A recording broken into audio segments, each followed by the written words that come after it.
السلام علیکم ورحمۃ اللہ وبرکاتہ۔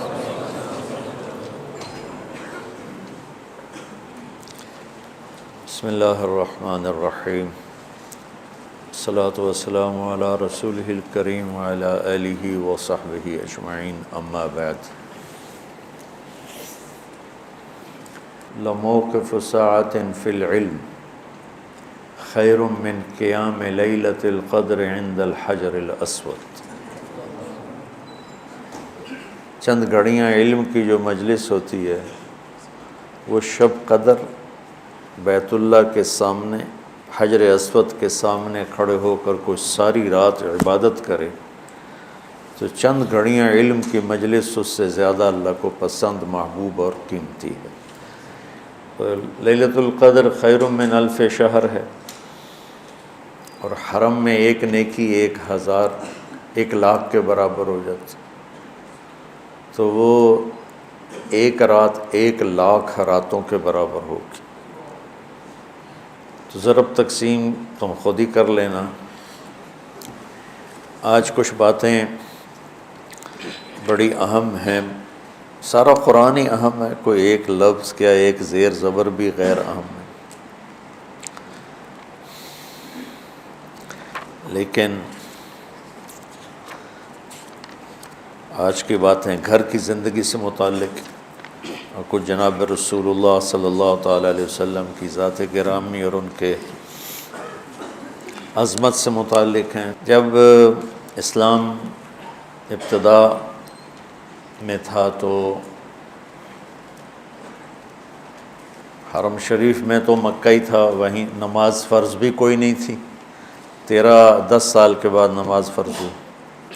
جب آپ ہجرت کر کے مدینہ تشریف لے گئے تو 18 ماہ بیت المقدس کی طرف نماز پڑھتے رہے، اور ان میں اتنا فرق ہے، ادھر بیت المقدس اور ادھر بیت اللہ۔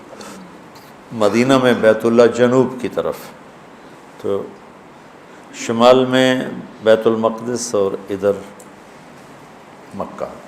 آپ کی بڑی تمنا تھی کہ جو قبلہ ابراہیمی ہے وہ میرا کعبہ بن جائے، وہ میرا قبلہ بن جائے، یہ آپ کی تمنا تھی۔ تو 18 مہینے آپ اس طرف منہ کر کے پڑھتے رہے۔ تو بنو سلیم کی ایک معزز خاتون تھیں، برا بن معرور رضی اللہ تعالیٰ عنہ کی والدہ، برا بن معرور، وہ بیمار ہو گئیں، تو ان کا حال پوچھنے کے لیے آپ تشریف لے گئے ان کے محلے میں۔ وہ تھوڑا فاصلے پہ تھا، پیدل گئے۔ تو انہوں نے کہا یا رسول اللہ، کھانا کھلائے بغیر ہم آپ کو واپس نہیں بھیجیں گے۔ تو ہم نے کہا ٹھیک۔ تو انہوں نے بکرا ذبح کیا، پکایا، تیار کیا، کھلایا۔ اتنے میں عصر کی نماز کا وقت ہو گیا۔ تو مسجد قبلتین کا نام سنا نا آپ؟ قبلتین۔ تو آپ حسب دستور شمال کی طرف منہ کر کے کھڑے ہوئے اور 2 رکعت پڑھائیں۔ جب آپ 2 رکعت کے تشہد میں تھے تو یہ آیت نازل ہوئی، قد نری تقلب وجهک فی السماء فلنولینک قبلۃ ترضاها فول وجهک شطر المسجد الحرام وحیثما کنتم فولوا وجوہکم شطرہ ان الذین اوتوا الکتاب لیعلمون انہ الحق من ربہم وما اللہ بغافل عما یعملون۔ تشہد میں تھے۔ اچھا، ایک تو اس آیت میں جو میرے نبی کی جو شان ہے،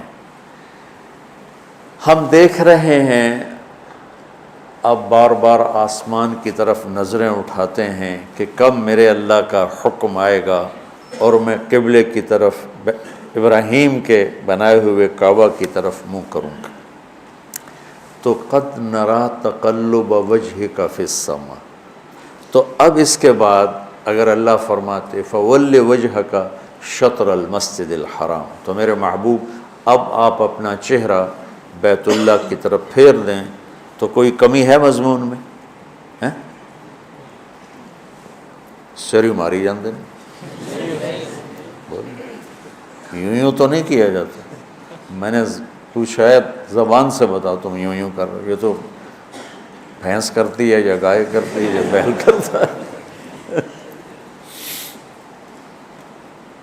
اس میں ایک آیت کا اضافہ میرے نبی کی شان بتاتا. قد نری تقلب وجهک فی السماء، ہم دیکھ رہے ہیں آپ بار بار آسمانوں کو دیکھتے ہیں کہ کب آئے گی وحی. فول وجهک شطر المسجد الحرام، ہم آپ کے اکرام میں کہہ رہے ہیں کہ آپ اپنا چہرہ ادھر پھیریے.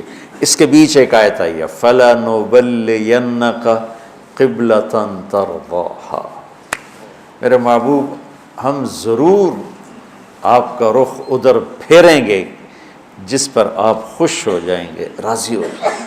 کمال. اللہ ساری دنیا سے کہتا ہے مجھے راضی کرو، اور خود کہتا ہے میرے محبوب میں نے آپ کو راضی کرنا ہے. کیا کمال، کیا کمال، کیا بلند ہستی ہیں. اسی سے ہی میں پوری امت باغی ہوئی بیٹھی، ساری امت بغاوت.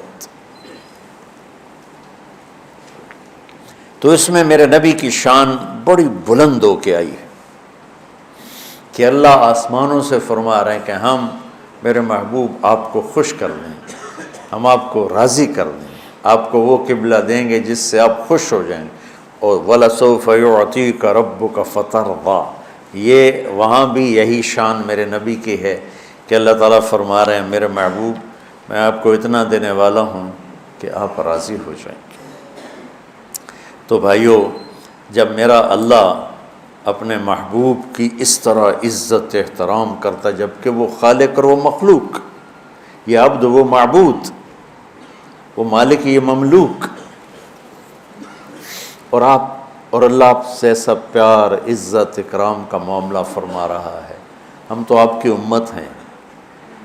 سیرت کی زندگی پڑھو اور ہر چیز میں اپنے نبی کی نقل اتارنے کی کوشش کرو. ہم صرف داڑھی رکھن اور پگڑی باندھنے کو کہتے ہیں، یہ ہم نے سنت پہ عمل کر لیا. یہ تو دو چھوٹی چھوٹی سنتیں ہیں. پگڑی باندھ لی، داڑھی رکھ لی، اسی سے وہ کہتا بس میرے تو زندگی پوری ہو گئی. نہیں، میرے نبی نے رات کیسے گزاری، دن کیسے گزارا، بیوی سے کیسے چلے، بچوں کے ساتھ کیسے چلے، دوستوں کے ساتھ کیسے چلے، دشمن کے ساتھ کیسے چلے، کاروبار زندگی میں کیسے چلے، اس میں آپ کی قدم بقدم غلامی کرنا، یہ بھی میرے رب کو بڑی پسند ہے، بہت خوبصورت ہے. تو ایک آپ سے میں نے یہ بات عرض کرنی تھی کہ ہم مدرسوں میں پڑھ کر بھی اللہ کے نبی کی سیرت سے غافل ہوتے، چونکہ پڑھائی نہیں جاتی، سارا زور فقہ ہی ہے، فقہ ہی ہے، فقہ ہی ہے. اور وہ فارسی سے پہلے بہشتی زیور شروع ہوتا ہے، پھر وہ ہوتی تھی ایک مالا بدھا مینو فارسی کی کتاب، ہم نے تو آپ کو دکھائی بھی نہیں، پڑھانا تو دور کی بات ہے. پھر وہ شروع ہو جاتی ہے، اور پھر اس کے بعد ہم نے پڑھی منیت المسلی، پھر نور الازا، پھر قدوری، پھر کنز، پھر شرح وقایا، پھر ہدایہ. عقل ہی خشک ہو گئی فقہ پڑھ کے. تو علم میرے رب کا قرآن ہے اور علم میرے نبی کا فرمان ہے. ان دو ہستیوں کی بات کو لینے میں کوئی حیل و حجت نہیں ہے. اس کے بعد سب کا سارے کے سارے صحابہ سے لے کر آخر تک کسی کا قول لیا جائے گا، کسی کا چھوڑا جائے گا. رفع یدین کی روایت کرنے والے کتنے صحابہ ہیں؟ شیخ یہ حدیث متواتر، رفع یدین حدیث متواتر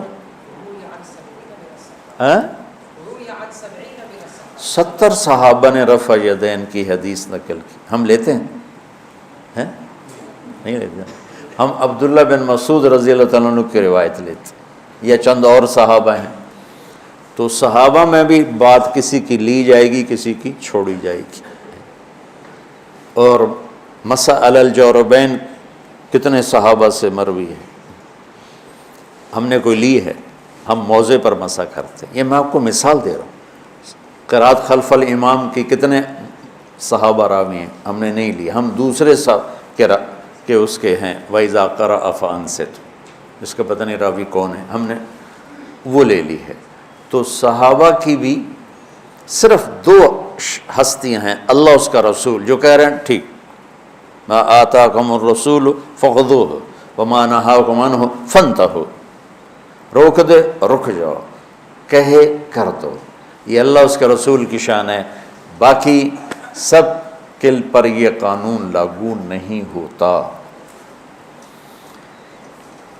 تو ہمارا علاقہ چونکہ ہندوؤں سے مسلمان ہوا، اور ہندو میں دیوتا ہوتے تھے، اوتار ہوتے تھے، برہمن ہوتے تھے، اور ان کے بڑے بڑے وہ پروہت ہوتے تھے، تو وہ تقریباً ہندو ان کو خداؤں کے قریب لے جاتے تھے، بلکہ وہی ان کے بھگوان ہوتے تھے۔ ہم اس معاشرت سے اسلام میں آئے، ہم نے یہاں اپنے بزرگوں کو، اولیاء کو اس طرح مان لیا جیسے نبی ہوتے ہیں، کہ جیسے نبیوں سے کوئی خطا نہیں ہوتی، ان سے بھی کوئی خطا نہیں ہوتی، جیسے نبی کی بات پتھر کی لکیر ہے، ان کی بات بھی پتھر کی لکیر ہے، پتھر کی لکیر صرف میرے نبی کی بات ہے، اور پتھر کی لکیر صرف میرے اللہ کی بات ہے، ان دونوں کی عظمت اپنے دلوں میں اتارو۔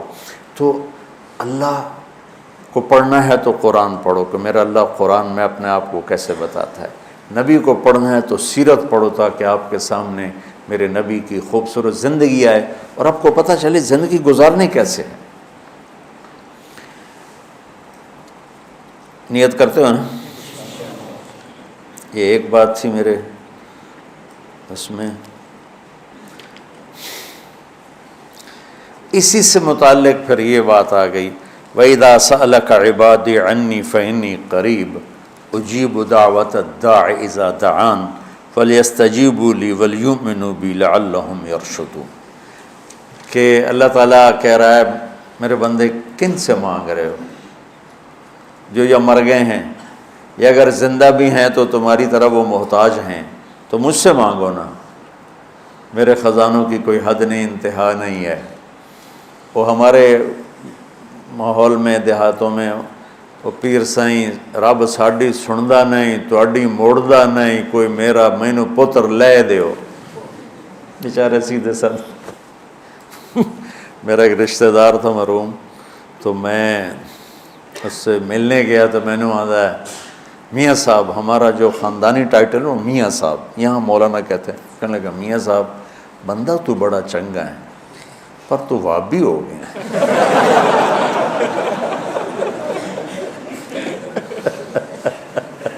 میں کیا وہ میں کیویں وابی ہو گیا، کہ تو پیرانوں نہیں مننا ہے، کہتے ہیں میرا تو اپنا پیر ہے قادری سلسلے دا، میں تو وہ ہاتھ بیعت ہوئے ہوا، اسی پیرانوں مننے آئے، پر اے نہیں ہے بھئی پیر پتر دے وے، پتر اللہ دیندا ہے، کہ لے ایہ تا گل ہوئی۔ ہر پیر دا رب کوٹا بنایا ہے، وہ اپنے کوٹے چو لے کے دے دیندا ہے۔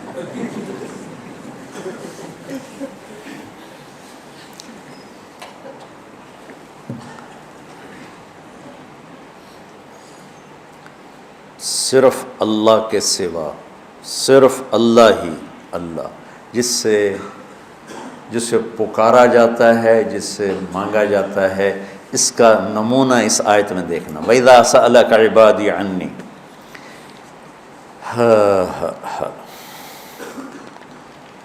جب میرے بندے میرے بارے میں آپ سے پوچھیں تو میں بہت قریب ہوں، پکارنے والے کی دعا کو پر جواب دیتا ہوں جب وہ مجھے پکارتا ہے، لہٰذا تم میری پکار پہ لبیک کہو، مجھ پہ ایمان لاؤ، ہدایت پاؤ گے۔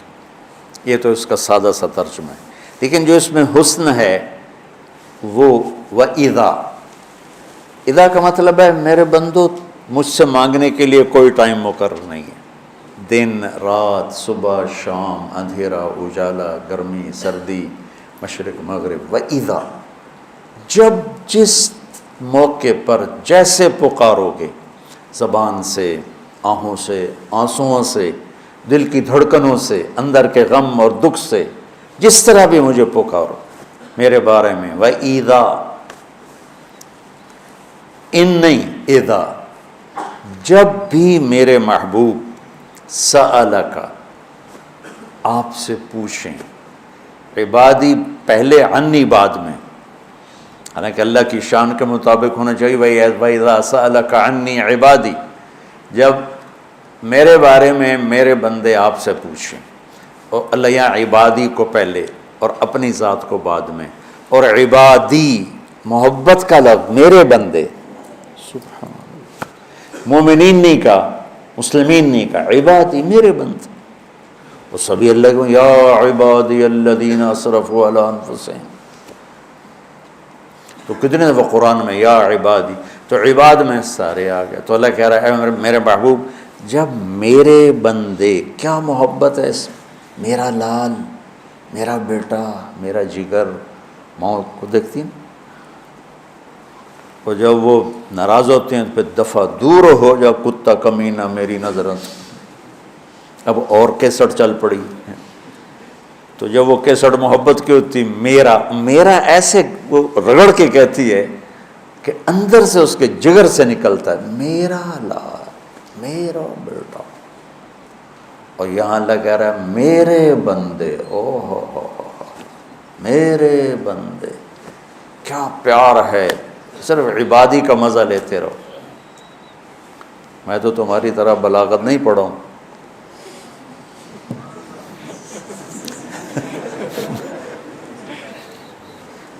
اپنے ذوق کی وجہ سے، میرا ادبی ذوق ہے، شاعرانہ ذوق ہے،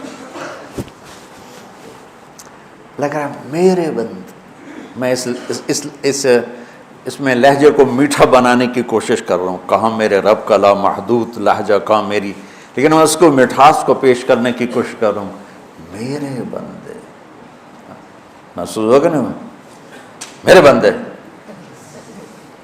تو لگتا ہے کوئی بڑا طاقتور جابر حاکم اپنے غلاموں سے بات کر رہا ہے، عباد غلام، لیکن میرے بندے، محبت دے رہا ہے، الفاظ لفظ میں کیا محبت ہے، کہ میرے بارے میں پوچھ رہے ہیں، میرے بارے میں۔ اچھا قرآن میں نا یسألونک کے ساتھ آیا، یسألونک، اے میرے محبوب یہ آپ سے پوچھتے ہیں عن المحیض، محیض کے بارے میں، قل آپ کہیے ہوا اذی، پھر صحابہ نے سوال کیے، اللہ نے جواب دیے، اور جواب میں نبی کو بیچ میں لائے کہ میرے نبی آپ یوں کہیے، یسألونک عن الانفال، یہ کہتے ہیں انفال مال غنیمت کا ہے، قل میرے حبیب آپ کہیے الانفال للہ ولرسولہ، یسألونک عن الاہلہ، یہ اہلہ کے بارے میں سوال کرتے ہیں، قل کہیے میرے محبوب ہی مواقیت للناس، یسألونک ماذا ينفقون، یہ آپ سے سوال کرتے ہیں کیا خرچ کریں، قل العفو، میرے محبوب آپ فرمائیے زائد، یہ طرز قرآن کا سمجھ میں آ گیا۔ اب انہی صحابہ نے سوال کیا کہ ہمارا رب کدھر ہے، قریب ہے تو مناجات کریں، دور ہے تو زور سے پکاریں، تو پچھلے طرز کلام کے مطابق یہاں آنا چاہیے تھا یسألونک عنی، یسألونک عنی، یہ آپ سے میرے بارے میں پوچھ رہے ہیں، قل ہو قریب، آپ کہیے وہ قریب ہے، جو پیچھے کوئی 14-15 دفعہ یہ آیا ہے یسألونک، تو یسألونک، یسألونک، اب وہی صحابہ کہہ رہے ہیں کہ اللہ کے بارے میں ہم آپ سے پوچھتے ہیں، تو آیت کا اترنا اسی طرز پہ ہونا چاہیے، یسألونک عن اللہ قل هو قریب، یسألونک عنی قل هو قریب، میری بات سمجھ میں آ رہی ہے کہ یہ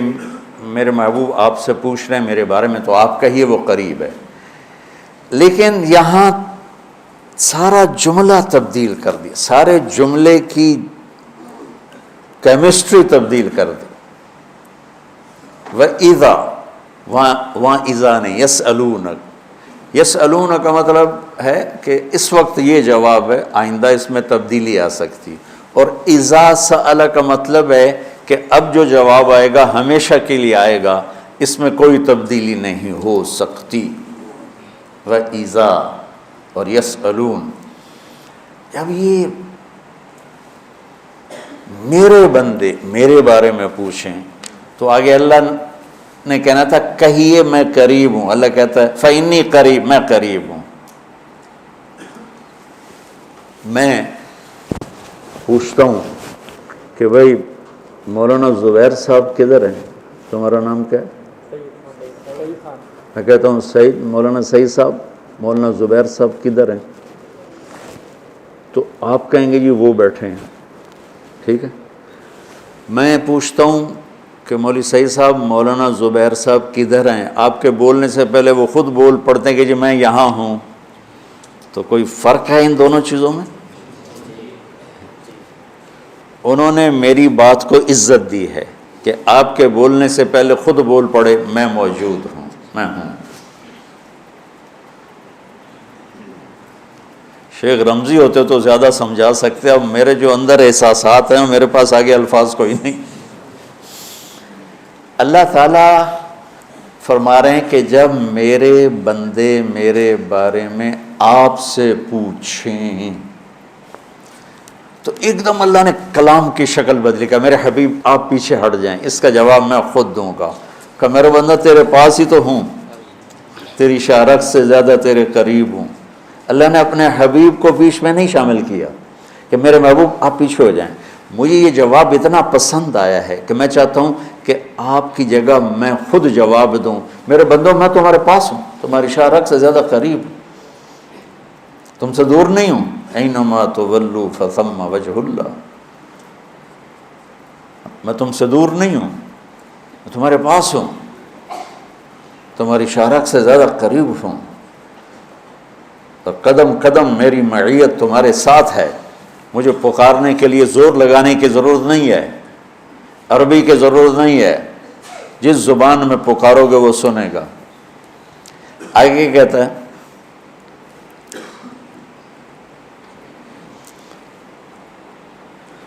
اجیب دعوت الداع اذا دعان، میں تیرے پاس تیرے قریب، ایک ہے دعا ایک ہے دعوت۔ دعوت ہوتا ہے ایک دفعہ بلانا، اور دعا ہوتا ہے بار بار بلانا، مانگنا، پکارنا۔ اور میرا رب کہہ رہا ہے زندگی میں کسی نے مجھے ایک دفعہ بھی پکارا تو میں لبیک کہتا۔ دعوت، دعوت، دعا نہیں، دعوت۔ دعا ہم تو ہر وقت 5 وقت نماز پڑھتے ہیں، اللہ کو پکارتے ہیں، تہجد پڑھتے ہیں، نفل پڑھتے ہیں، اشراق پڑھتے ہیں، قرآن پڑھتے ہیں، ذکر کرتے ہیں، ہم اللہ کو پکارتے ہیں۔ اور میرا اللہ کہہ رہا ہے زندگی میں ایک دفعہ جس نے مجھے کہا یا اللہ، تو میرا جواب 70 دفعہ آئے گا لبیک لبیک یا عبدی۔ اب بتاؤ اس اللہ سے پیار کرنا چاہیے کہ ڈرنا چاہیے؟ تو پیار کیجیے۔ تو ہمارے خطیبوں نے اللہ سے ڈرا ڈرا کے تباہی پھیرتے، جسے ماں نہیں ڈراتی جن آ گیا، جن بابا آ گیا، جن بابا آ گیا، وہ بیچارے دور دور دور دور کر کے رضائی میں گھستے ہیں۔ میرا نبی کہتا بشرا ولا تنفرا، یسرا ولا تعسرا، خوشخبریاں سناؤ، وعیدیں نہ سناؤ، آسانیاں کرو، تنگیاں نہ کرو۔ تو میرا اللہ کہہ رہا ہے زندگی میں ایک دفعہ بھی مجھے پکارو گے نا، ایک دفعہ، الداعی، پھر سبحان اللہ، الداعی، پکارنے والا مسلم ہو، مومن ہو، مشرک ہو، ہندو ہو، سکھ ہو، دہریہ ہو، ایتھیسٹ ہو، پتھروں کا پجاری، بتوں کا پجاری، آگ کا پجاری، سورج کا پجاری، کسی مذہب کو نہ ماننے والا، وہ بھی کہے گا نا یا اللہ تو میری آواز آئے گی لبیک لبیک یا عبد۔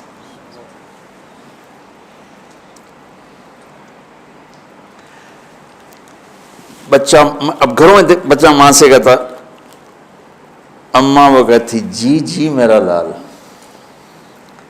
وہ پھر کہتا اماں، وہ کہتی جی، وہ پھر کہتا اماں، وہ کہتی پھر وہ کہتا اماں، وہ کہتی بکواس نہ کر۔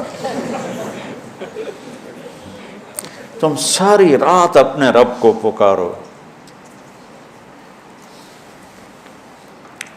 ساری رات وہ تمہیں لبیک لبیک سے جواب دیتا رہے گا، ساری رات، ساری زندگی اسے پکارو، ہر پل اس کے طرف سے لبیک میرا بندہ، لبیک میرا بندہ، لبیک میرا بندہ۔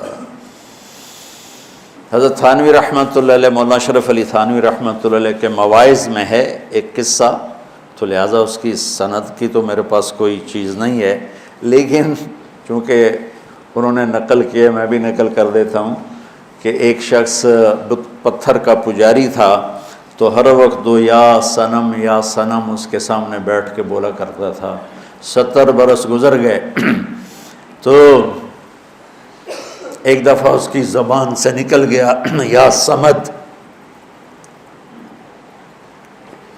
یا صمد، تو اللہ نے کہا لبیک لبیک میرا بندہ، میں حاضر میرا بندہ۔ فرشتوں نے کہا یا اللہ یہ تو تجھے جانتا ہی نہیں ہے، زبان پھسل گئی۔ اللہ نے فرمایا 70 سال سے انتظار کر رہا تھا کہ کبھی تو مجھے پکارے گا، آج چاہے بھولے سے پکارا ہے میں جواب دوں گا۔ اس کا تو پتہ نہیں پیچھے سند کیا ہے، لیکن ایک میں حدیث آپ کو پیش کرتا ہوں کہ جب قارون زمین میں دھنس رہا تھا اور اللہ نے 2 رکوع اتارے، ان قارون کان من قوم موسیٰ فبغى علیہم فخسفنا به وبدارہ الارض۔ قارون نے کیا کیا تھا؟ موسیٰ علیہ السلام کے لیے ایک عورت کو تیار کیا۔ موسیٰ علیہ السلام نے زکوٰۃ مانگی، بنو اسرائیل کی زکوٰۃ تھی 1 لاکھ پہ 10,000، ہماری زکوٰۃ ہے 1 لاکھ پہ 2,500، اتنا فرق، پھر بھی لوگ نہیں دیتے ہیں، اور ان کی 10,000۔ جب اس نے حساب کیا وہ تو کروڑوں میں چلی گئی، انہوں نے کہا کون اتنا دے؟ اس نے ایک عورت کو پیسے دیے کہ تو موسیٰ علیہ السلام پہ نا بدکاری کی تہمت لگاتے، اور پھر اور بھی دوں گا۔ موسیٰ علیہ السلام بیان فرما رہے تھے، یہ قارون کھڑا ہو گیا کہ جی جو آدمی زنا کرے اس کی کیا سزا ہے؟ موسیٰ علیہ السلام نے فرمایا اس کو سنسار کیا جائے، پتھر مار کے ہلاک کیا جائے۔ تو کہنے لگا یہ عورت کیا کہتی ہے؟ اس نے اشارہ کیا، وہ کھڑی ہو گئی، کہ کیا کہتی ہو؟ اس کی جب نور نبوت پہ نظر پڑی کہا جی میں کچھ نہیں کہتی، مجھے اس نے پیسے دیے تھے کہ میں آپ پہ گناہ کی تہمت لگا دوں۔ تو موسیٰ علیہ السلام سجدے میں چلے گئے، جلالی نبی، تو اللہ نے کہا زمین تیرے تابع ہے، جو کہے گا کرے گی۔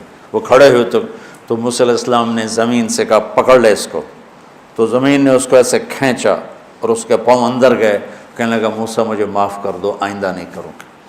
تو موسیٰ علیہ السلام نے فرمایا اور پکڑ لو، وہ گھٹنوں تک چلا گیا، موسیٰ مجھے معاف کر دو، میں آئندہ نہیں کروں گا۔ جتنی دفعہ وہ کہتا میں آئندہ نہیں کروں گا، موسیٰ علیہ السلام کہتے اور پکڑو اور پکڑو اور پکڑو، یہاں تک کہ وہ سارا اپنی بدنصیبی لے کر زمین میں زندہ زمین میں دھنس گئے۔ ہاں فإنی قریب اجیب دعوت الداع اذا دعان۔ جبریل آئے، موسیٰ اللہ فرما رہے ہیں میرے کلیم، قارون نے آپ کی اتنی منتیں کی، آپ نے اس سے معاف نہ کیا، میری عزت کی قسم ایک دفعہ قارون مجھے پکارتا میں اسے نکال کے باہر کھڑا، اس نے مجھے پکارا ہی۔ تو میرے عزیزو، اللہ ہی اللہ ہے، للہ المشرق والمغرب، لہ ما فی السماوات وما فی الارض وما بینہما وما تحت الثری وَإِن تَجْهَرْ بِالْقَوْلِ فَإِنَّهُ يَعْلَمُ السِّرَّ وَأَخْفَى اللہ لا الہ الا ہو لہ الاسماء الحسنى۔ کیا خوبصورت تعارف ہے اللہ کا۔ تو یہ پیار محبت سے دنیا کو بتانا، ڈنڈے مار کے نہیں، زبان کی تیزی اور شدت سے نہیں، پیار سے، کہ اللہ شارک سے قریب، اللہ نیند سے پاک، اونگ سے پاک، خزانے لامحدود، بھائی اس کو پکارو جو ایک لمحے میں کہے گا لبیک، ایک لمحے میں جواب آئے گا لبیک۔ تو اللہ وَإِذَا سَأَلْتَ فَاسْأَلِ اللَّهِ وَإِذَا اسْتَعَنْتَ فَاسْتَعِنْ بِاللَّهِ۔ نفل پڑھو دعا مانگو، نفل پڑھو دعا مانگو، یہ اس کے اوپر رمضان کی بات آ رہی ہے، شہر رمضان الذی انزل فیہ القرآن، یہ رمضان کا مہینہ ہے جس میں ہم نے قرآن کو اتارا۔ میں بارہا بتا چکا ہوں، رمضان کا مطلب ہے جل جانا۔ اس میں اللہ پورے مہینے کے روزے کے بدلے میں اور رات کی تراویح کے بدلے میں اللہ ایمان والوں کے گناہوں کو جلا دیتا ہے اور پاک صاف کر دیتا ہے، اس لیے اس کو رمضان کا مہینہ کہا جاتا ہے۔ اور اللہ تعالیٰ نے، اللہ کا عرش اس میں پہلے آسمان پہ آ جاتا ہے، تو اس میں یہ آئی ہوئی ہے آیت، پھر آگے رمضان شروع ہو جاتا ہے کہ سیزن ہوتے ہیں، رمضان دعاؤں کا سیزن ہے، مانگو اللہ سے، کھل کے مانگو کہ اس کے خزانوں میں کوئی کمی کوئی نہیں ہے۔ لہٰذا بھائیو، نماز کے ذریعے، روزے کے ذریعے آسمان تک دعائیں۔ 1996 میں ایک مسئلے میں پھنس گیا، تو کوئی اتنی وہ مشکل تھا کہ وہ کوئی شکل نظر نہیں آ رہی تھی اس کے حل ہونے کی، تو میں نے روزے رکھنے شروع کر دیے۔ تو ہمت تھی، قوت تھی، سر درد نہیں ہوتا تھا۔ اب تو روزے کی وجہ سے جو ہی ظہر کا وقت آتا ہے تو سر درد کا حملہ ہوتا ہے، پیٹ خالی ہونے کی وجہ سے۔ تو مسلسل میں نے 20 روزے رکھے، مسلسل، یہاں تک اس میں ہمارا ایک سفر کراچی کا تھا، تو ہم جا رہے تھے تیز گام پر، اور تیز گام میں وہ ہوتے ہیں اب چھوٹے چھوٹے کمپارٹمنٹ، ان کو پتہ نہیں کیا کہتے تھے، اس میں 6 آدمی ہوتے، تو میں نے چولہا ساتھ لیا اور سحری کا سامان ساتھ لیا، اور میں نے اس سفر میں بھی روزہ نہیں چھوڑا۔ میں اکیلا اٹھا اور میں نے اپنی سحری تیار کی اور میں نے راستے میں روزہ رکھا، اتنی میں نے پابندی کی۔ 21واں روزہ میں رکھنے نہیں پایا کہ اللہ نے میرا وہ کام کر دیا۔ مصلی بچھاؤ، روزے رکھو، مصلی بچھاؤ اور ظاہری اسباب اختیار کرو، یہ نہیں کہ صرف تم مصلی پہ بیٹھ جاؤ کہ اس کے نیچے سے پیسے نکل آئیں گے۔ ہمارا ایک ساتھی تھا، وہ یقین کی باتیں سن سن کو اس نے ایک پتھر اٹھا کے نا بستر میں رکھ لیا، اور روزانہ تہجد میں کہتا، بنگالی تھا، یا اللہ اس پاتھر کو سونا بنا دے، یا اللہ اس پاتھر کو سونا بنا دے۔ وہ 4 مہینے لے کے پھرتا رہا، وہ پاتھر سونا تو بنا نہیں، پھر اس کو پھینک دیا۔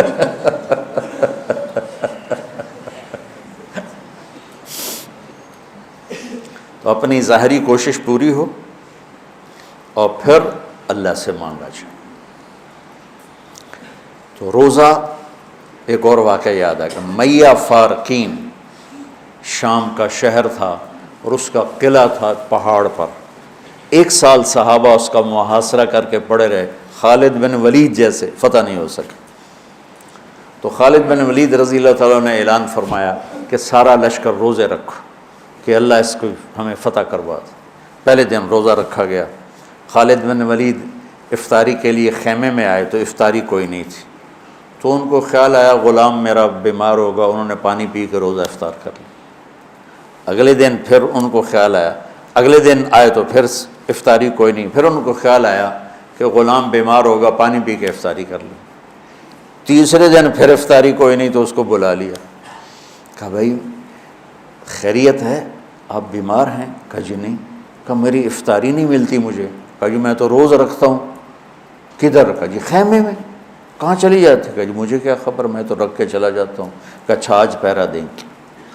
تو جب اس نے لا کے افطاری رکھی اور یہ ایک طرف چھپ کے بیٹھ گئے، تو ایک کتا آیا اور خیمے کے پیچھے سے وہ گھسا اور وہ جو روٹی پڑی تھی اس کو منہ میں ڈالا اور بھاگ پڑا۔ خالد بن ولید فرمانے لگے یہ کچھ اس کے پیچھے راز ہے۔ انہوں نے کتے کے پیچھے دوڑ لگا دی، اب کتا آگے آگے، خالد بن ولید پیچھے پیچھے۔ تو وہ کتا ایک ندی سی تھوڑے تھوڑے پانی والی ندی میں گھسا، وہ بھی گھسے، آگے ایک چھوٹا سا سوراخ تھا اس میں گھس گیا۔ خالد بن ولید لمبا قد اور پتلے جسم کے تھے، دیکھنے میں لگتے تھے جیسے کوئی مکے دی مارن، لیکن انہوں نے پہاڑوں کو راستے سے ہٹا دیا۔ سیف اللہ، اللہ کی تلوار۔ زید بن آپ نے موتا کا لشکر بھیجا تو آپ نے کہا تمہارے امیر ہیں زید بن حارثہ، یہ شہید ہو جائیں تو پھر جعفر ہیں آپ کے چچا زاد، یہ شہید ہو جائیں تو پھر عبداللہ بن رواحہ، یہ شہید ہو جائیں تو پھر جس کو چاہو امیر بنا لینا۔ تو خالد بن ولید رضی اللہ تعالیٰ عنہ کی پہلی جنگ تھی یہ موتا، اسلام لائے اور یہ جنگ پیش آ گئی، صلح حدیبیہ کے بعد کی بات ہے۔ تو یہ موتا اردن میں ہے، میں وہاں دو دفعہ گیا ہوں۔ زید بن حارثہ شہید ہو گئے تو جعفر تیار کیوں کہتے ہیں ان کو؟ کہ ان کو جھنڈا پکڑا تو انہوں نے ہاتھ کاٹ دیا، تو انہیں دوسرے ہاتھ میں لے لیا، انہیں وہ ہاتھ کاٹ دیا، تو کٹے ہاتھوں سے جھنڈے کو یوں چمٹا لیا، انہیں پیچھے سے کاٹ دیا تو جھنڈا گر گیا۔ تو اللہ کے نبی مسجد نبوی میں بیٹھے ہوئے تھے اور فرما رہے تھے زید آگے بڑھ رہا ہے اور قتال کر رہا ہے، اور وہ قتل ہوا اور وہ گیا جنت میں۔ پھر آپ نے فرمایا اب جھنڈا جعفر نے اٹھایا ہے اور وہ آگے بڑھا ہے، اس کے دونوں ہاتھ کٹے اور وہ گرا اور وہ گیا جنت میں، اور اس کے دونوں ہاتھوں کے بدلے میں اللہ نے جعفر کو 2 پر دے دیے ہیں جس سے وہ جنت میں اڑتا پھرتا ہے، اس لیے ان کو کہتے ہیں جعفر تیار۔ یہ اللہ کے نبی کی خوشخبری تھی کہ جعفر کو اللہ نے 2 پر دیے ہیں جس سے وہ جنت میں اڑتا پھرتا ہے۔ پھر آپ نے کہا اب جھنڈا اٹھایا عبداللہ بن رواحہ نے، وہ آگے بڑھا، قتال کیا، قتل ہوا، اور تھوڑے لمحے کے بعد فرمایا وہ گیا جنت میں، جھنڈا گر گیا، اب کوئی اٹھانے کی ہمت نہیں رکھتا۔ تو ثابت بن اکرم ایک انصاری صحابی ہیں، انہوں نے جھنڈا اٹھایا، کبھی جھنڈا پکڑو، ہاتھ سے نکل رہی ہے جنگ، تو لوگوں نے کہا تو ہی پکڑ لے، تو بدری آدمی۔ ثابت بن اکرم بدری صحابہ، کہا بھائی میرے بس کا نہیں ہے، کسی اور کو پکڑاؤ۔ تو افرا تفری میں کس کے منہ سے نکلا خالد کو پکڑاؤ، وہ نہیں پتہ چلا، شور شرابہ تھا، تو کسی نے کہا خالد کو پکڑاؤ، یہ کہنا تھا کہ سب نے کہا خالد کو دو۔ اب اللہ کے نبی خاموشی سے اوپر دیکھ رہے ہیں، ایسے سامنے سناٹا ہے اور ادھر یہ ہو رہا ہے، تو آخر سب نے کہا خالد تو جھنڈا اٹھا۔ وہ کہنے لگے میں تو نیا مسلمان ہوں اور میری پہلی جنگ ہے، بابا کسی پرانے آدمی کو دو۔ تو سب کہیں تو ہی لے۔ تو خالد نے ایک ہاتھ میں جھنڈا پکڑ کے دوسرے ہاتھ سے جب یوں تلوار لہرائی نا، تو میرے نبی نے فرمایا اب اللہ نے اپنی تلواروں میں سے ایک تلوار کو نکال لیا ہے، سیف اللہ۔ اس دن آپ کے ہاتھ سے 9 تلواریں ٹوٹیں لڑتے، پھر اللہ نے ان کے ہاتھوں فتح نصیب فرمائی۔ 3000 کے لشکر نے 1 لاکھ پہ غلبہ پایا۔ پانی پڑھو۔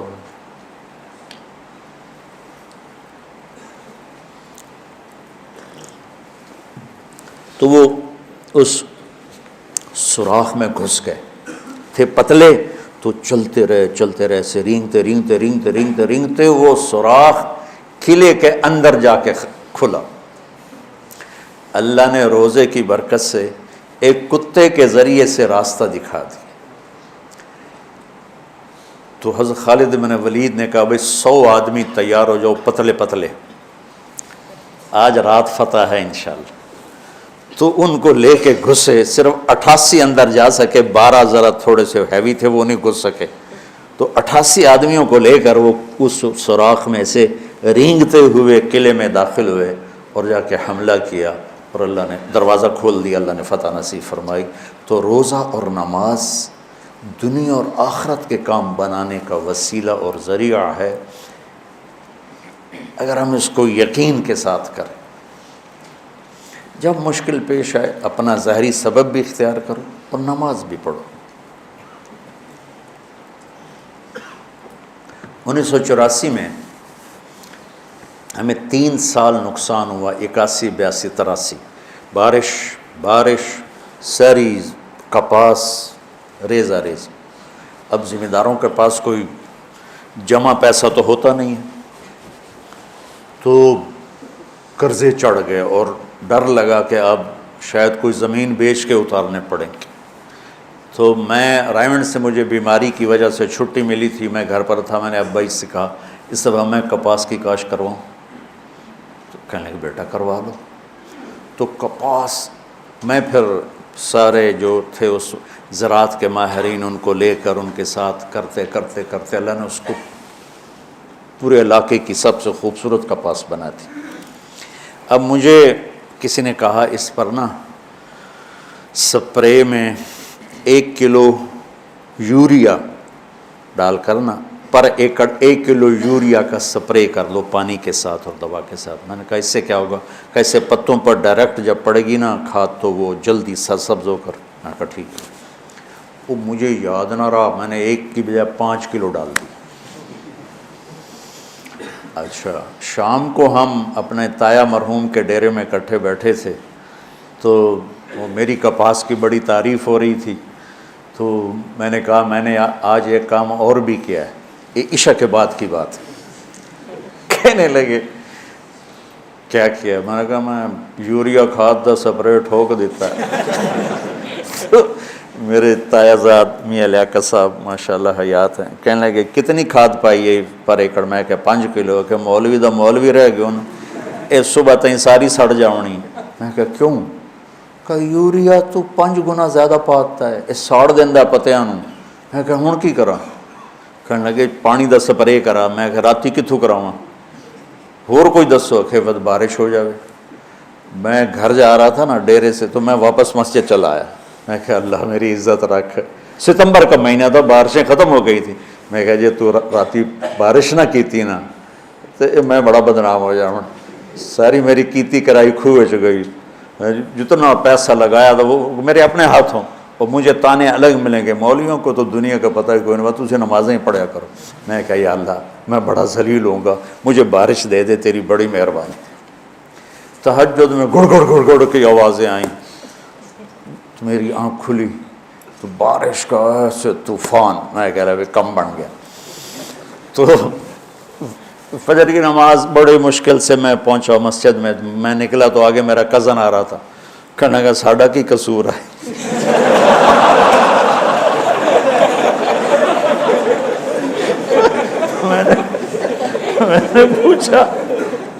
میں نے پوچھا کیا ہوا؟ کہ تو نے تو غلط سپرے کرایا، تو تیری دعا پہ اللہ نے بارش کر کے دھو دیا، ہمارے تو ٹھیک سپرے تھے وہ سارے ضائع ہو گئے۔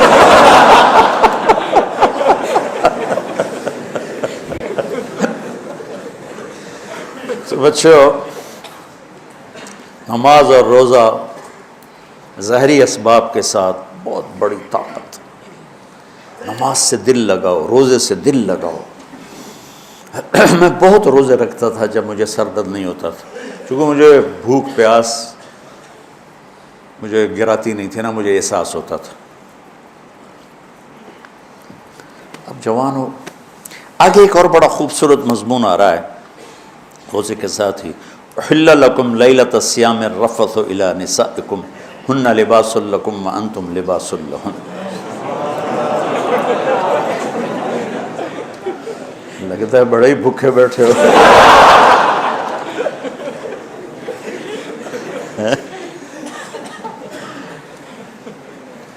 یہ تو میرا فیورٹ مضمون ہے نا،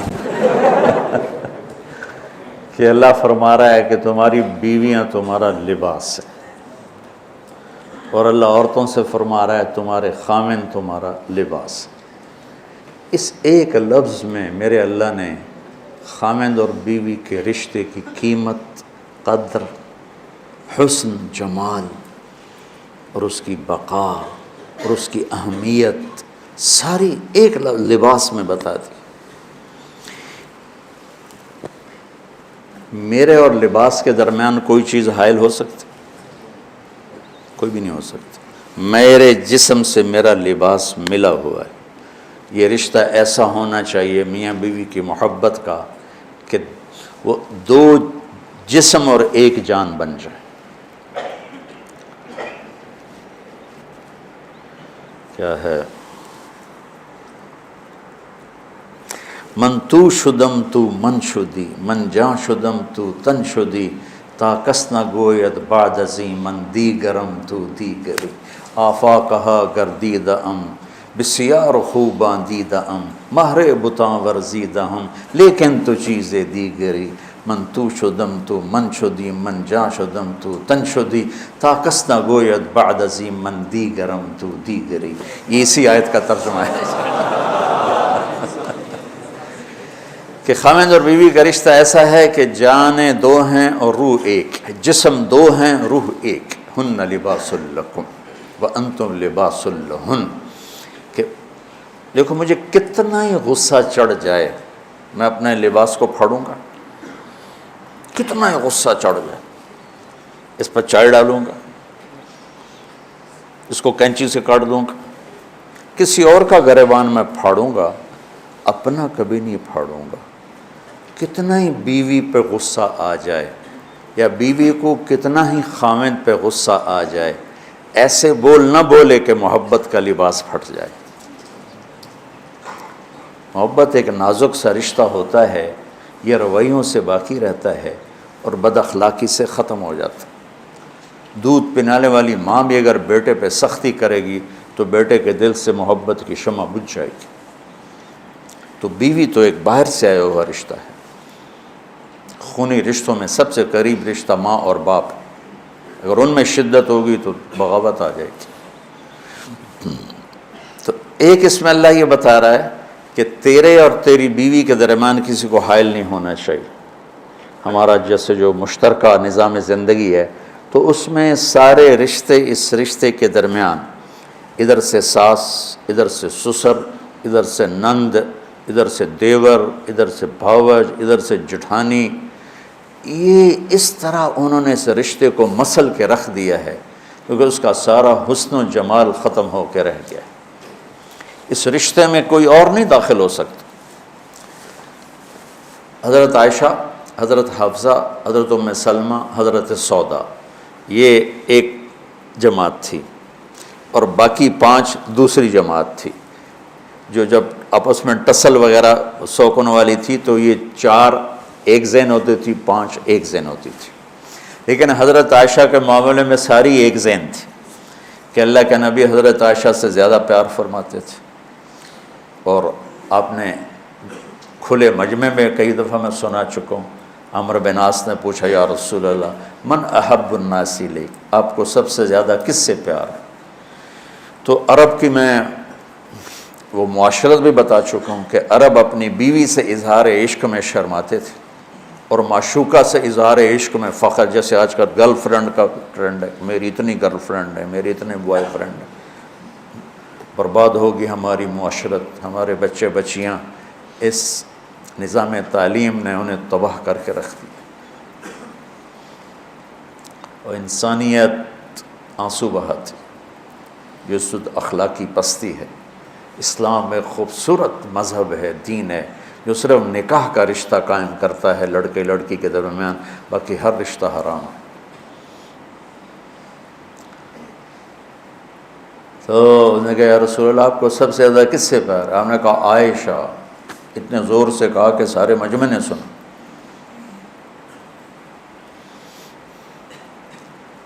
وہ گھبرا گیا کہ یا رسول اللہ یہ نہیں، مردوں میں کہوں کس سے زیادہ پیار؟ تو آپ نے ابو بکر کی بجائے کہا عائشہ کے ابا سے. تو ازواج مطہرات نے حضرت بی بی فاطمہ رضی اللہ عنہ علیہ السلام کو بھیجا کہ آپ جا کے بات کریں. تو وہ تشریف لائیں تو حضرت عائشہ کے گھر کی باری تھی. کہ یا رسول اللہ آپ کی بیگمات ابو بکر کی بیٹی کے بارے میں شکایت کرتی. تو آپ نے یہ نہیں پوچھا کیا شکایت کرتی ہیں. خاوند اور بیوی کے رشتے میں فاطمہ جیسی بیٹی بھی داخل نہیں ہو سکتی. آپ نے کہا بیٹی آپ کو یہ پسند نہیں ہے کہ جس سے آپ کا باپ محبت کرے آپ بھی اس سے محبت کریں؟ تو جنت کی سردار خاتون چپ کر کے واپس آ گئے. فرمایا آپ جانو آپ کا کام جانے، میں اپنے ابا سے دوبارہ بات نہیں کروں گی. یہ وہ رشتہ ہے. اب تم نوجوان ہو، تمہاری شادیاں ہوں گی تو ساس بہو بڑا خوبصورت رشتہ ہے. دیکھو میں نے میری 2 بیٹیاں تھیں، میں نے ان کی شادی کر دی. اب میں بیٹیوں سے خالی ہو گیا. تو میں نے اپنے 2 بیٹوں کو شادی کی، 2 بہویں لے کر آیا، تو ہم دونوں نے طے کیا کہ ہماری بیٹیاں ہمارے گھر آ گئیں، اب ہم ان سے بیٹی والا سلوک کریں گے۔ جب انہوں نے دیکھا کہ ہم ان کے ساتھ بیٹی جیسا سلوک کرتے، انہوں نے ہمیں ماں باپ بنا لیا، تو وہ ہماری خدمت ہماری بیٹیوں سے بھی زیادہ کر رہے ہیں۔ محبت بہوؤں سے تو نسل چلتی ہے، میری جو نسل چلے گی، میرے بیٹے کی جو نسل چلے گی، وہ میری بہو سے چلے گی، تو اسی کو میں زخمی کر دوں تو پھل کیا لگے؟ درخت کو ایک زخم لگ جائے وہ پھل کٹا جاتا، مرجھا جاتا۔ اور یہ جو بچیاں ہیں یہ اپنے ماں باپ کو کھو کے چلی گئیں سسرال کے گھر، اب ان کی ماں اور باپ ان کے ساتھ نہیں ہیں، تو یہ خامند کے ماں باپ کو اپنے ماں باپ بنا لیں، اور خامند کے ماں باپ انہیں اپنی بیٹی بنا لیں، یہ انہیں اپنا ماں باپ بنا لے، تو کتنا یہ محبت کا رشتہ ہے۔ لیکن یہ ٹسل ٹکراؤ کا رشتہ بن کے رہ گیا ہے، چونکہ ہم نے اپنے نبی کی زندگی نہیں پڑھی، تو پھر ہم سے اپنی بیویوں پر زیادتی ہوتی ہے، ماں کی وجہ سے، باپ کی وجہ سے، بھائیوں کی وجہ سے، بہنوں کی وجہ سے۔ ایک بات بہن کان میں ڈال لیتی ہے، یہ بہن سے رشتہ مضبوط ہے، بیوی سے بھی مضبوط نہیں ہے، تو اسی پہ چل کے اس کی بےزتی ہو رہی ہوتی ہے، اس کو ذلیل کیا جا رہا ہوتا ہے، ماں کچھ کہہ دیتی ہے۔ اور بعض نادان والدین ایسے ہیں جو بیٹی کی شادی کرنے کے بعد بھی اس پہ کنٹرول رکھتے ہیں، پیچھے سے اس کو ہدایات دیتے ہیں، تو انہیں ساس سے یہ کرنا ہے، سسر سے یہ کرنا ہے، خامن سے یہ کرنا ہے۔ یہ بیوقوف والدین بھی اپنی بچیوں کا گھر برباد کر دیتے ہیں، اور وہ معصوم بچی والدین سے تعلق کبھی زیادہ ہوتا ہے، خامن سے کم ہوتا ہے، تو وہ ماں باپ، میری امی کہہ رہی میں کیا کروں، میرے ابو کہہ رہے میں کیا کروں۔ ایسے امی ابو سے ہاتھ جوڑ کے کہتا ہوں، جب بیٹی کو رخصت کر دیا ہے تو اسے اس گھر میں بسنے دو، اس کو پیچھے سے جو لوگ اپنے تار ہلاتے رہتے ہیں وہ ان کے گھر اجڑ جاتے ہیں۔ تو اب عورت میرا لباس ہے، میں عورت کے لباس۔ اب عورت کی باری آ گئی کہ اب بیوی اور خامند کے درمیان بیوی کہے گی میں آپ کی بیٹی ضرور ہوں لیکن میرا خامند پہلے ہے، اب میرے باپ ضرور ہیں لیکن میرا خامند پہلے ہے، اب میری ماں ضرور ہیں لیکن میرا خامند پہلے ہے۔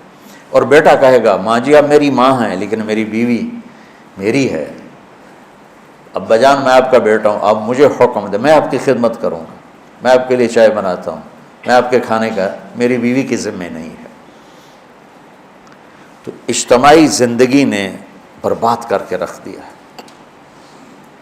کہیں اس کا ماشاءاللہ اچھے نمونے بھی ہیں، یہ بہت خوبصورت نظام زندگی ہے، لیکن غلط ہونے کی وجہ سے نا، وہ پچھلی دفعہ میں نے اس پہ بات کی تو خواخے بڑا مشہور ہوا تھا، خواخے خوفناک لفظ۔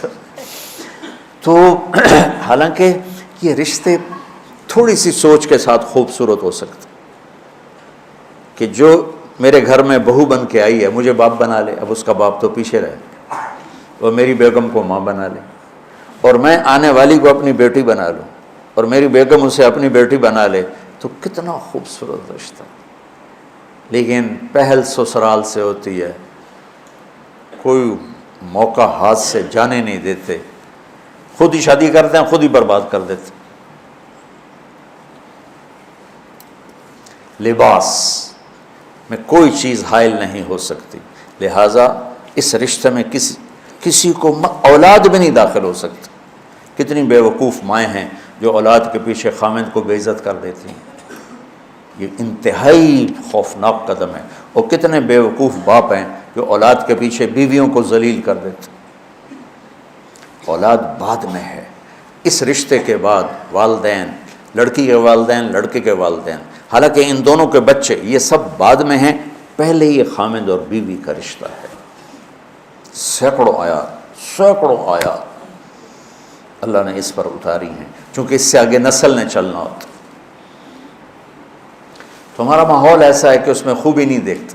اور میرے نبی کی حدیث پاک یاد آئی، آپ نے فرمائی ہے میرے جو انصار ہیں یہ بڑے اعلیٰ لوگ ہیں، ان کے گھر میں جب کسی کی بیٹی شادی ہو کے آتی ہے تو اسے محسوس ہی نہیں ہوتا اپنے گھر میں ہوں یا سسرال کے گھر میں۔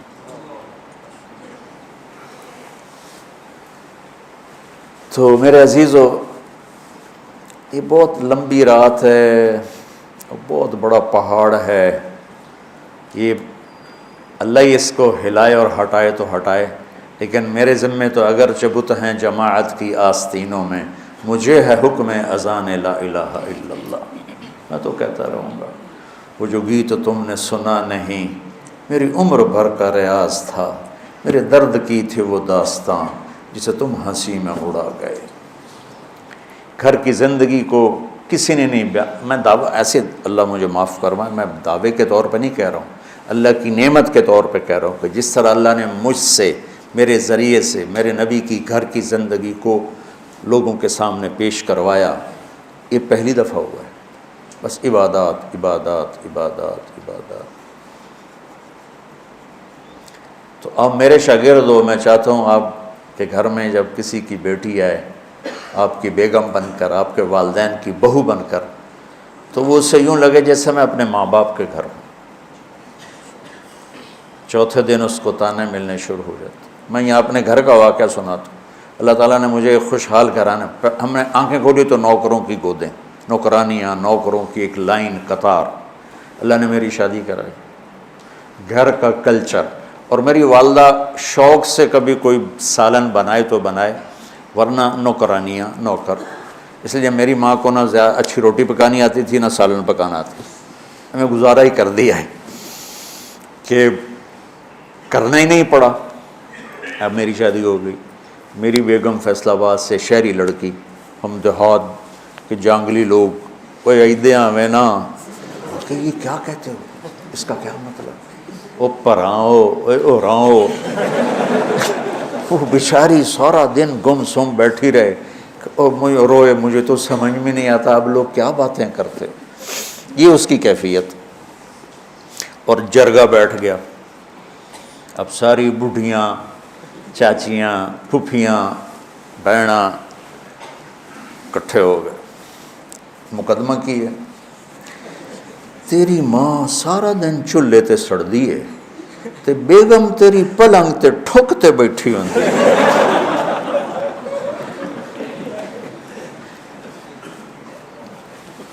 میں نے کہا میں اسے گھر جمع، میری ماں کداں چولہے تے سڑی ہے، میں تو کدی نہیں ویکھیا، آج میری بیگم آئی ہے دونوں، میری ماں چولہے تے نظر آ گئی ہے۔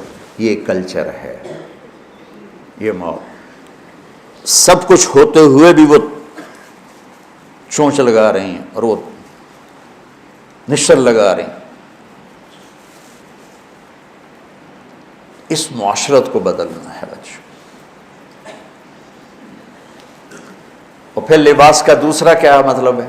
لباس مجھے خوبصورت بناتا ہے۔ خاوند بیوی کا رشتہ ایک دوسرے کو خوبصورت بنا دیتا ہے۔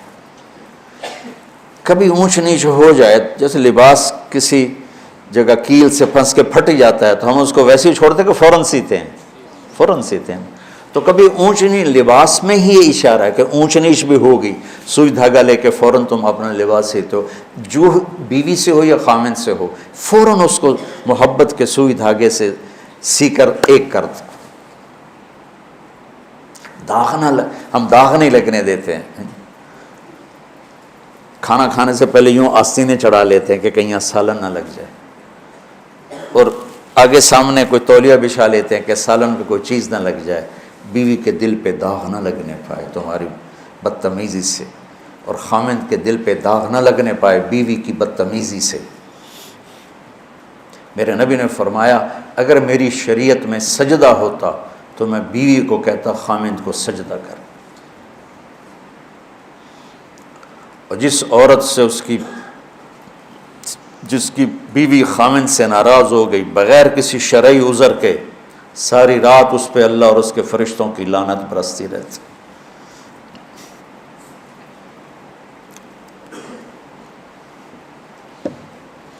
پھر لباس کا ایک اور مطلب، جب چھوٹے تھے تو ماں باپ آپ کے لیے کپڑے خرید کے لاتے تھے، اب آپ بڑے ہو گئے تو آپ اپنی پسند کا لباس خود لیتے، خود خرید۔ مجھے سفید لباس پسند ہے تو لہذا میں یہی پہنتا ہوں سارا سال، ساری سردیاں، ساری گرمیاں، پہلے جو ماں نے پہنا دیا وہ پہن لیا۔ تو جب کالج میں گئے تو اپنی پسند کے پہنے جو بھی پہنے. تو میں 3 پیس سوٹ سلوا کے آیا. شفیق ٹیلرز، مجھے نام بھی یاد آ گیا. 80 روپے میں نے سلائی دی، 80 روپے. تو سارے ہاسٹل میں ہل ہو گئی، وہی 80 روپے دی سوٹ سوا کے لیا. 80 روپے. اب 80 روپے کی تو وہ نالا نہیں ڈالتے. جب اللہ نے اختیار میں دے دیا تو لباس اپنی پسند کا، تو اس لفظ لباس میں اشارہ ہے کہ شادی میں لڑکے لڑکی کی پسند کا خیال کیا جائے. ہم اپنے بڑے بچے اور بڑی بچی کو اپنی پسند کا لباس نہیں پہناتے، ہم ان پہ چھوڑ دیتے ہیں. ایسے ہی لفظ لباس میں اشارہ ہے. اللہ تمہیں کل کو، ابھی تو تم اس گھاٹی سے گزرنے والے ہو، پتہ نہیں تمہارے والدین تمہارے ساتھ کیا کرتے ہیں. تو کل کو اللہ تمہیں صاحب اولاد بنائے تو اپنی، عام طور پر بیٹیوں سے پوچھنا عیب سمجھا جاتا، اور بیٹی اپنی پسند بتا دے تو مجرم بن جاتی. بیٹا دن رات زنا کرتا ہو کوئی بات نہیں، بچے بیٹی کے منہ سے نکل جائے تو ذبح کر دیتے. یہ کون سی غیرت؟ یہ شیطان ہے. بیٹی بھی تو ایک انسان ہے، اس سے نہیں خطا ہو سکتی.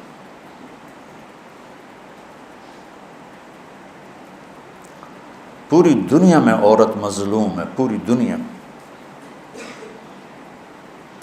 میں اس لیے ان کی بات زیادہ کرتا ہوں. میں کسی کی بیٹی کو گھر لے کر آیا، اس نے میرے لیے ماں چھوڑی، باپ چھوڑا، بھائی اس نے چھوڑے، بہنیں چھوڑی، گھر چھوڑا، عادات چھوڑی، اور میں ایک بول پر اس نے ہاں جی فرمائیے مجھے اب کیا کرنا ہے. تو میں اس کو عزت نہ دوں؟ ہے کوئی انسانیت؟ مارتے ہیں، بری طرح مارتے ہیں. دیہاتوں میں بیویوں کو مار ان کی ٹانگیں توڑ دیتے، چاہے وہ سندھی ہوں، چاہے پنجابی ہوں، چاہے پٹھان ہوں، چاہے بلوچ ہوں. گندی معاشرت. کیوں میرے نبی نے 9 شادیاں کی؟ صرف ہمیں بتانے کے لیے کہ گھر میں زندگی کیسے گزاری جاتی. چونکہ صرف اس کیمرے کے ذریعے بہت سے لوگ سن رہے ہیں، بہت سے گھروں میں سن رہے ہیں، تو اس لیے میں یہ بات آپ کے لیول کے نہیں، والدین کے لیول کی بات کر رہا ہوں کہ والدین کو چاہیے کہ وہ پہلے اپنے بچے سے، بچی سے پوچھیں یہاں کر دیں، آپ کو منظور ہے؟ کہے ٹھیک ہے تو ٹھیک. اور پھر یہ بھی کہتا ہوں کہ اتنے بھی دلیر نہ ہو جاؤ کہ ماں باپ کی رائے کو توڑ کے عدالت میں جا کے شادی کر لو. یہ بھی بہت غلط قدم. شرعاً قانوناً ہو جائے گا، لیکن زندگی کانٹوں کی سیج بن جائے گی. ماں باپ کی دعائیں ساتھ نہیں ہوں. اور ماں باپ سے کہتا ہوں کہ یہ ظلم مت کرو کہ اپنی مرضی مسلط کرو، یہ نہ کرو. تو اس خوبصورت رشتے کو اللہ نے لباس کے ذریعے ایسا حسین کر کے پیش کیا ہے کہ سبحان اللہ. اللہ تعالیٰ ہمیں نبی والے اخلاق نصیب فرمائے. سارا قرآن تو شیخ رمضی صاحب بھی بتا سکتے ہیں، مجھے تو جو آیت سوکھی لگتی ہے آپ کو بتا دیتا ہوں. تو اور جو معاشرت سے، جو ضروریات زندگی سے متعلق ہے قرآن کی، وہ آیات جو آج اس وقت ہمیں ان کی طرف توجہ دینے کی زیادہ ضرورت ہے، وہ میں آپ کے سامنے لانے کی کوشش کر رہا ہوں. آپ کی طفیل کوئی ذرہ علم اللہ مجھے بھی نصیب فرما دے. اللہم لک الحمد کما انت اہلہ وصلی علی محمد کما انت اہلہ وفعل بنا ما انت اہلہ انک اہل التقوی و اہل المغفرہ. اللہم وفقنا لما تحب و ترضى واجعل آخرتنا خیرا من الاولی. لک فضللنا وعلی صالح الاخلاق فقومنا. لک فضللنا وعلی صالح الاخلاق فقومنا. لک فضللنا وعلی صالح الاخلاق فقومنا. وإلى الناس فلا تكلنا من سيء الأخلاق وجنبنا. اللهم حسنت خلقنا فحسن خلقنا. اللهم ألف بين قلوبنا وأصلحنا وأصلح ذات بيننا. ربنا تقبل منا صيامنا وقيامنا برحمتك يا أرحم الراحمين.